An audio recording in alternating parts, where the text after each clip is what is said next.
আসসালামু আলাইকুম everyone, Khushi's cooking studio. Puri তো আমরা বিভিন্ন ধরনের বানিয়ে থাকি, কিন্তু আজকে আমি আপনাদের জন্য নিয়ে এসেছি একটি ব্যতিক্রমধর্মী পুরি, যেটার নাম হচ্ছে পালং পুরি। এটা আপনারা হয়তো বা কম বেশি অনেকেই খেয়েছেন।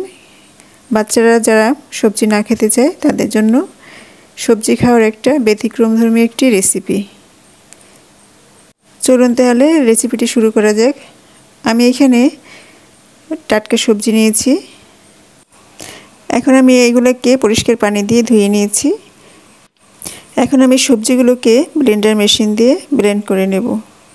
আপনারা চাইলে পাটায় বেটে নিতে পারেন, যাদের ব্লেন্ডার নেই। আমি এখন ব্লেন্ড করে নিচ্ছি। দিয়ে দিচ্ছি 2টা কাঁচামরিচ, আপনারা চাইলে আরও বেশি বাড়িয়েও দিতে পারেন মরিচ। এখন আমি ঢাকনা দিয়ে সবজিটাকে ব্লেন্ড করে নেব।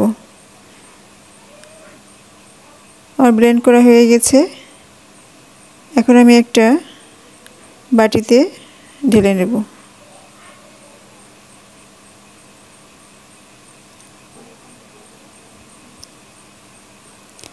এই বাটিতে ঢেলে নিয়ে এখন আমি এর সাথে মিশাচ্ছি 2 কাপ ময়দা।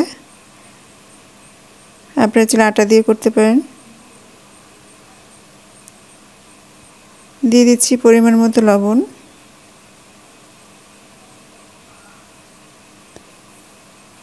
আর দিয়ে দিচ্ছি 1.5 টেবিল চামচের মতো রান্নার তেল।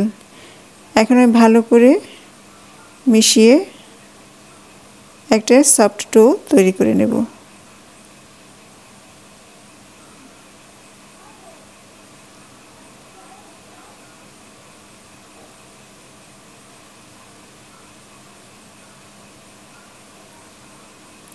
আমার ডো তৈরি হয়ে গেছে। এখন আমি হাতে সামান্য তেল মেখে 1 ঘন্টার জন্য রেস্টে রেখে দেব।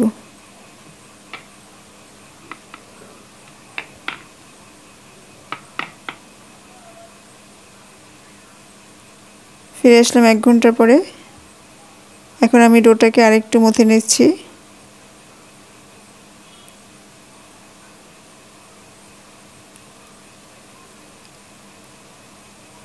ভালো করে মথে নিয়ে এখন ডোটাকে ছোট ছোট অংশে কেটে নেব।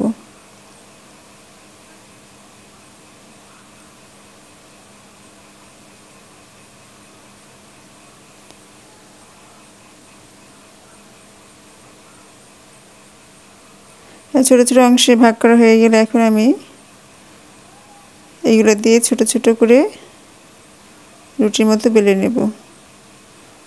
পুরি যেভাবে আমরা বানিয়ে থাকি সেভাবে আমরা এগুলোকে বানিয়ে নেব। চুলায় তেল বসিয়ে দিয়েছি। তেলটা গরম হওয়ার পরে আমি এখন একটা একটা পুরি দিয়ে সবগুলোকে ভেজে নেব। আমার এক পাশ ভাজা হয়ে গেলে আমি উল্টিয়ে আর এক পাশ ভেজে নিচ্ছি। দেখুন কতটা ফুলে উঠেছে। ভাজা হয়ে গেলে আমি এখন এগুলোকে উঠিয়ে নেব।